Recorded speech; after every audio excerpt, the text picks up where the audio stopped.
Cardiovascular Institute of the South is celebrating 40 years of delivering healthcare to our patients and communities. Founded by Dr. Craig Walker in 1983 and guided by a mission to provide the highest quality cardiovascular care available, CIS has pioneered hundreds of firsts to improve outcomes for cardiovascular diseases. Through new technology, virtual care, outpatient procedures, and national growth, CIS is improving lives and leading the way for advanced care and innovation.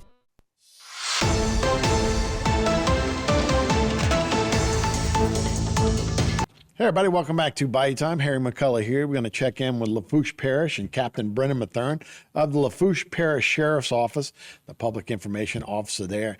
A real, schools and school shootings and those kind of things are obviously everybody's worst nightmare. But there's many offshoots of that, and this involved one of those where you throw in the internet, you throw in different things, and there's a lot of ways that people can get themselves in trouble that maybe they think they're just joking around. But this is a very interesting case, Brennan.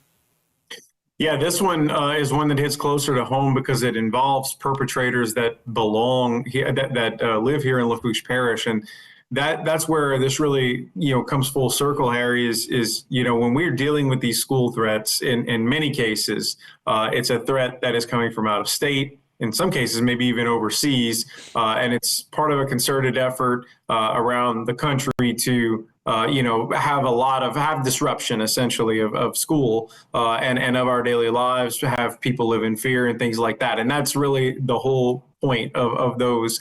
And we've seen that already occur this school year.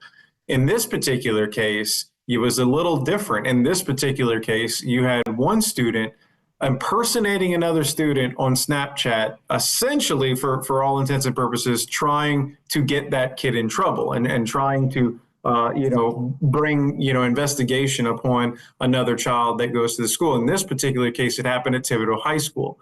So on September 22nd, we got word and opened an investigation into a school threat that appeared in a group message on Snapchat. Now, the interesting thing about this is the parent that ended up bringing it to our attention, well, it ended up being her son that ended up being the one that we found that we ended up charging in this particular case. So the parent did the right thing, so to speak, in bringing it forward, bringing the threat forward. But when she did, she thought it was some other child that had brought the threat forward. In fact, her child was impersonating another student at the school. And essentially had a message in the group chat mentioning that they had a firearm and threatening to bring it to school and quote, shoot everyone.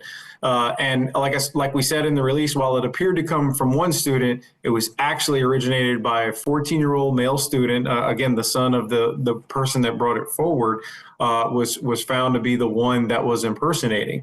And in this case, after an investigation, a thorough investigation, we ended up charging that 14-year-old kid with cyberbullying and false swearing for the purpose of violating public health and safety. That's revised statute 126.1, and what the public may be more familiar with is 126.1.1, which actually involves what we normally refer to as swatting, where you make a call or somebody makes a prank call to police about a hostage situation or something like that. That's going to get a SWAT call out. Unfortunately, that's something that we have to deal with as well. So this is similar along those lines as far as the violation here that occurred.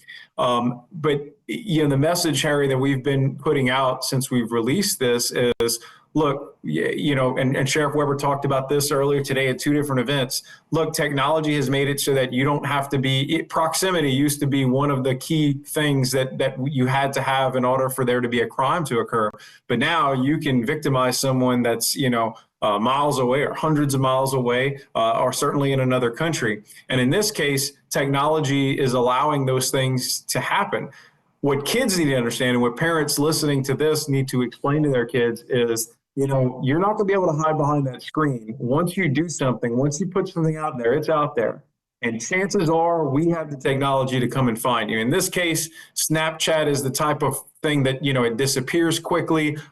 People feel like, they can send something and get away with it, but the reality is very different. We can track a lot of those things. And in this case, we've shown that we can track a group message that somebody was trying to originate from someone else. Wow, that is incredible, and that's great police work to be able to figure that out on a cyber basis, because obviously things have changed and do change so rapidly now. Snapchat, again, I'm not that familiar with the app. I don't have one on my phone. I do know what it is. Did they use an app that disguises their voice, or how does somebody, in this case, a 14-year-old, say you're somebody else and go on where it looks like it's credible coming from the other person? Well, ultimately, with all of these, with Facebook, Twitter, any of the social media, I mean, it's not like they're vetting you.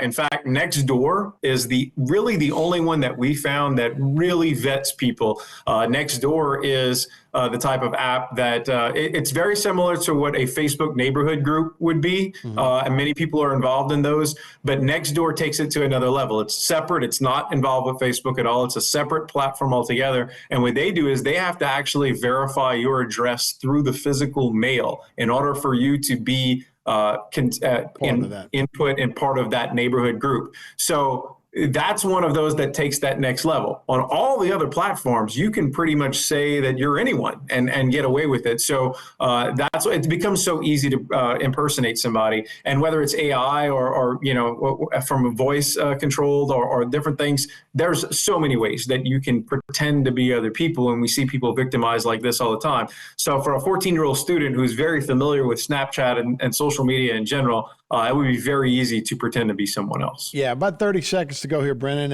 In swatting, you talked about swatting. It became famous, like people were doing it to actors and actresses and all. They would say they were inside the house and were going to harm themselves. The police would show up, sometimes armed, and it became a dangerous situation. This is the first time y'all have used that code here for this event? Certainly from a juvenile standpoint, yes. And that's the thing here. It's not a prank. It's not a joke. It's not a game. And look, we've shown that we have the capabilities, and we don't need to go to another level to find you. We have the capabilities in-house to investigate these types of crimes, and I can assure you we will. All right, Brendan Mathern, thanks so much for the update. We appreciate it, man. Thank you, Harry. All right, we'll be right back with more Bayou Time right after this.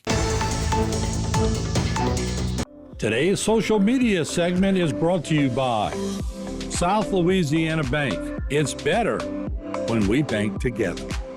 Waits and Downer, attorneys at law. Terrebonne Ford, built Ford tough.